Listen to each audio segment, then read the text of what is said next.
Pranam Acharya ji.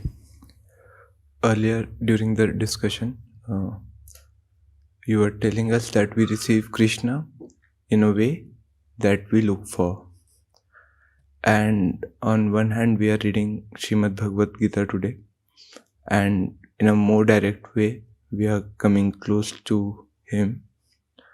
On the other hand, we've heard few stories in Bhagavad Puran about Krishna and his way of life. When we read that he was a charmer, he used to dance around with women of his village. He used to be a prankster with his friends. He used to be a notorious thief during his childhood, and he was a friend of friend to Krishna and even to Arjuna.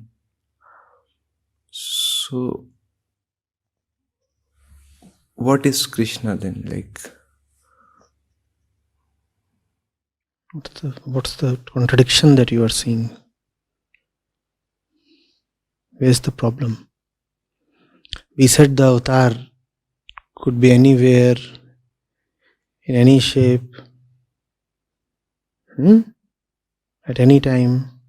So wherever the avatar would be, in whatever shape, he would have a personality, and where there is a personality, where there is a person, there are stories. That person would be doing something, right? That person would have a name, a gender. So the Bhagavad Puran has such stories, fine.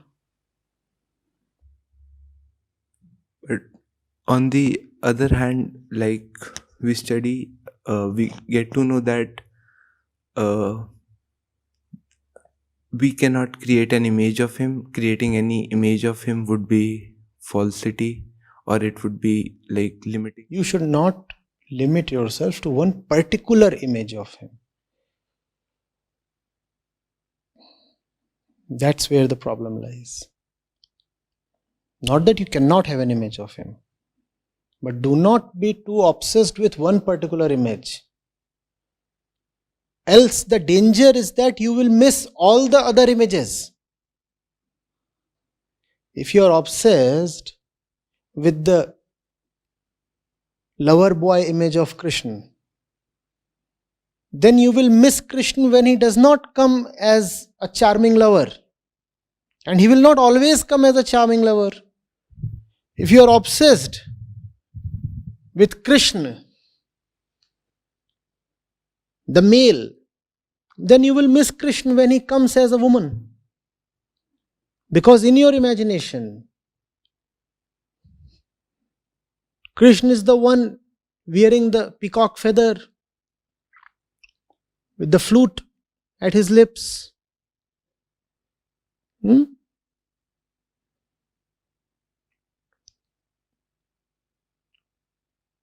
Appearing in attire that belonged to those ages.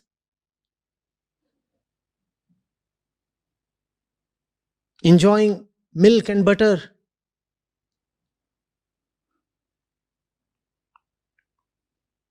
Speaking Sanskrit. That's the image that you will so intensely stick to that you will miss Krishna in flesh and blood even if he walks past you. Why? Because this time he is not carrying the flute. Because this time he is not speaking in Sanskrit. So you'll totally miss him. Not that Krishna cannot have an image, but you should be open to all images of Krishna.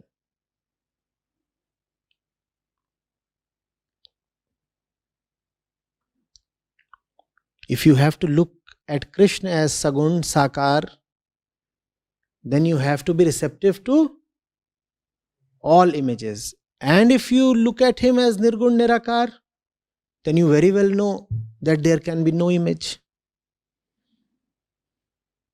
Problem starts when it's one image that becomes very dear to you. One particular image. then there can be a problem. Acharya ji, in this case, then idol worship or reading about those things. So that's why there are so many idols, so that you don't stick to one particular one. But then this can become a bondage in itself, and this can. So if you have it in you, then simply go to the Nirgun. Then there are no images or deities. Image worship comes from a very practical realization, which is that most people do need images. Even if they claim that they worship only the formless, still somewhere in their mind they are dreaming up a form. Even word is a form, even name is a form. Even if you say that the absolute truth is formless, even in calling the absolute truth as formless, you have accorded a form.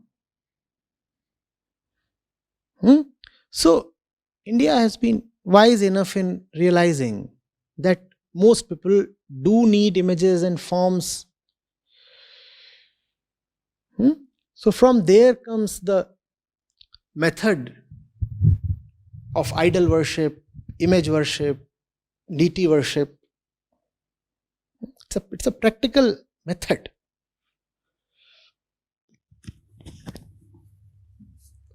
So, like when one is going for a darshan or he's seeing the idol,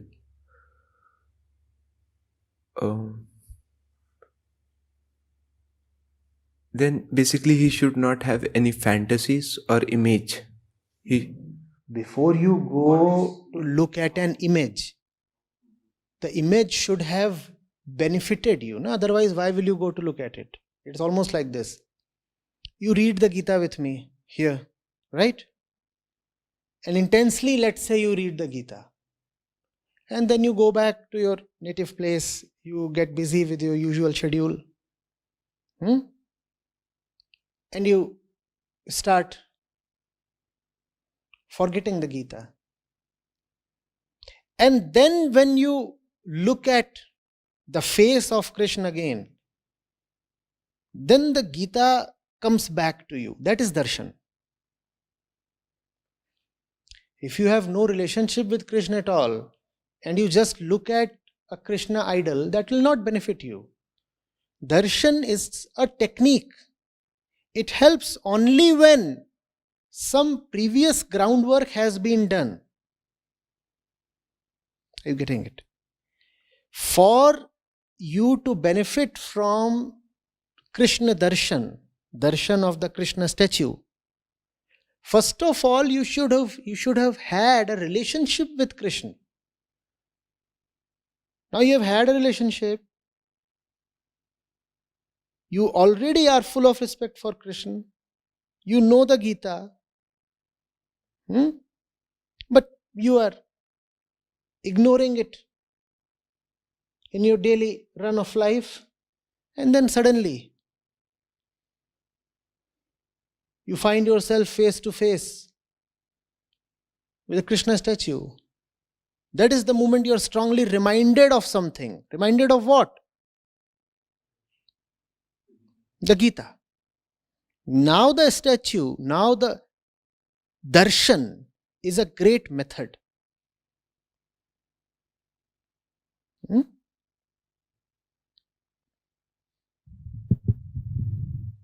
But if you have not read the Gita at all, then what will the darshan do to you? Nothing. If you have had no prior relationship with Krishna at all, then darshan makes no sense. And darshan is a good way to immediately bring back all that which has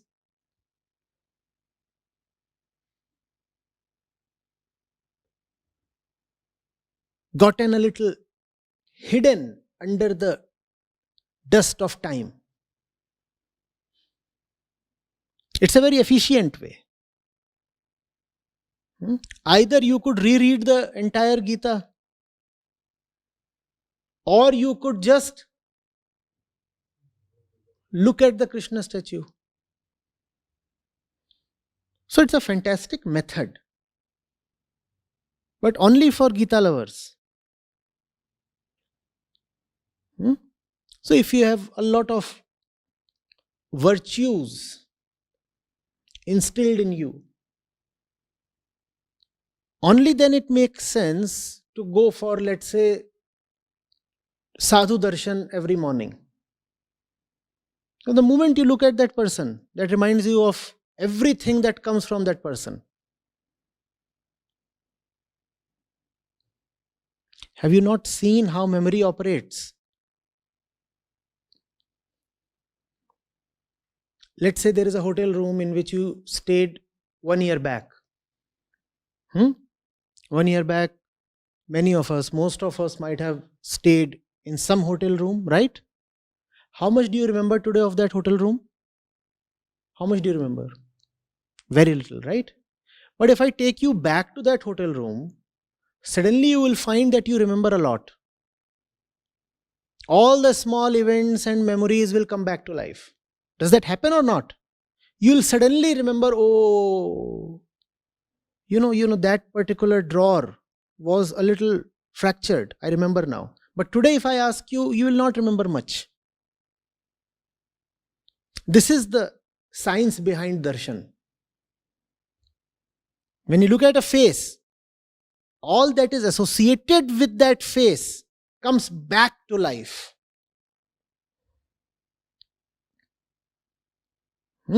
And you start saying, yes, now I remember, yes, last time I came here, that particular waiter was pretty good. Does he still work here? Had you not returned to that same hotel today, you would have never remembered that waiter. That waiter would have totally gone out of your conscious memory. But now that the darshan has happened,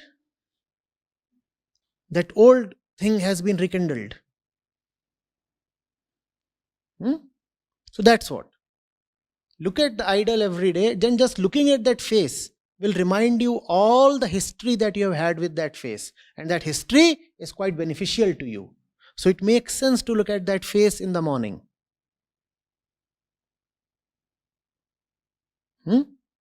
So in India we have this phrase, pratah smaraniye.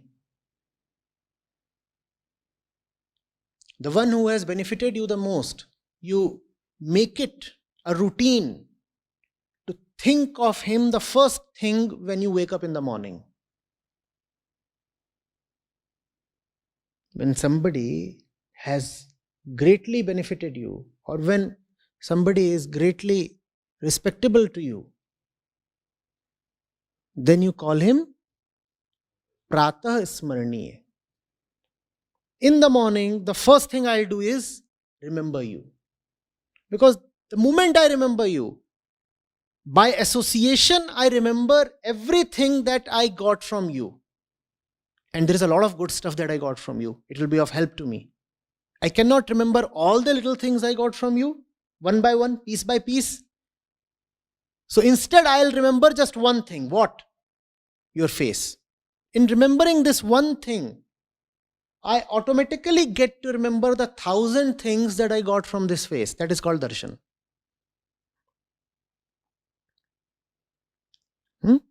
But for darshan to succeed, I again caution you, first of all, you should have had a relationship with that face. If there is no relationship at all, what is the point in ogling at any face?